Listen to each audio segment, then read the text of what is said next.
nama saya Nikoma Alizari, kelas 10 M43.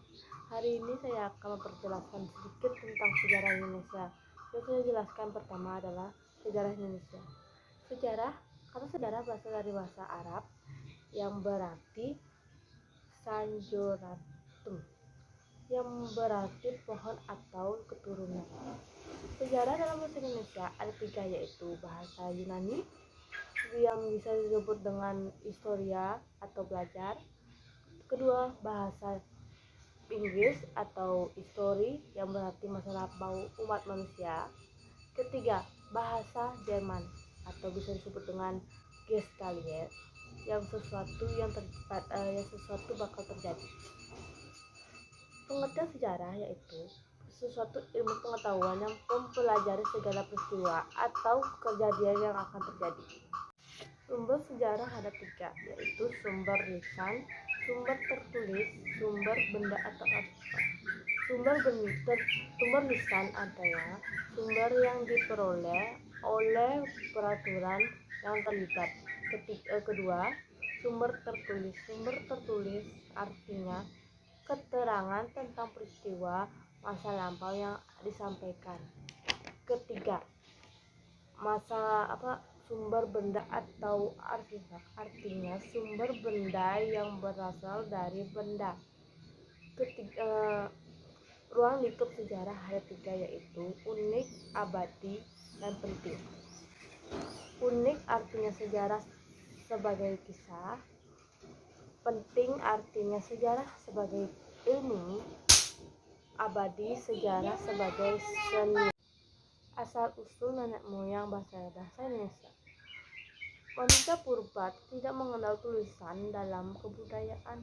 Oleh karena itu, untuk dapat memahami perkembangan kehidupan manusia zaman praaksara, dikarenakan belum ada tulisan pada saat itu adalah dengan melihat sisa peninggalan, yaitu 1. Fosil, 2. Artefak, 3. Ektopak, 4. Ifak.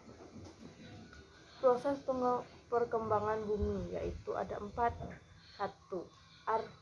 Archeum 2,5 miliar tahun yang lalu. Kedua, Mexium yang 215 atau sampai 65 juta tahun yang lalu.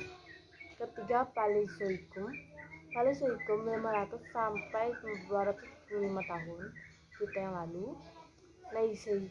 Neozoikum yang berarti 60 juta tahun yang lalu.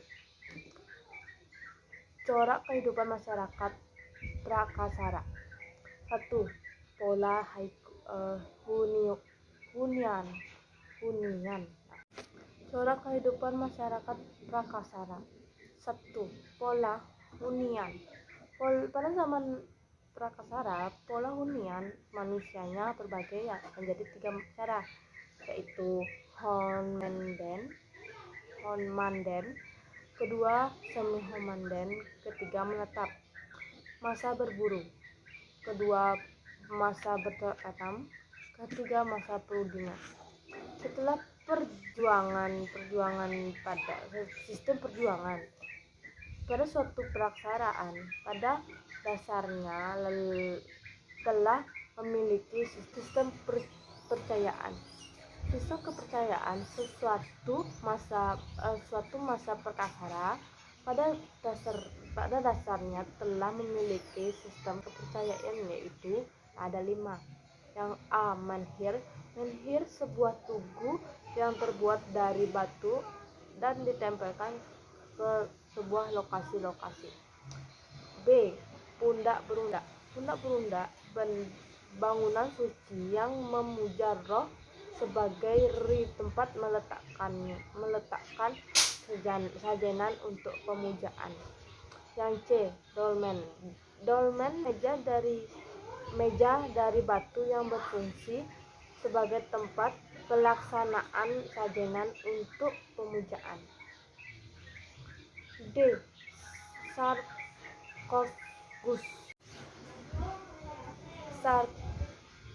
Sarkofagus, keranda batu atau peti mayat yang terbuat dari batu. Yang E, arca batu. Dan saya sekian, terima kasih. Jika ada kata-kata yang salah atau penyebutan yang salah, saya mohon minta maaf. Dan sekian, terima kasih. Om Santi Santi.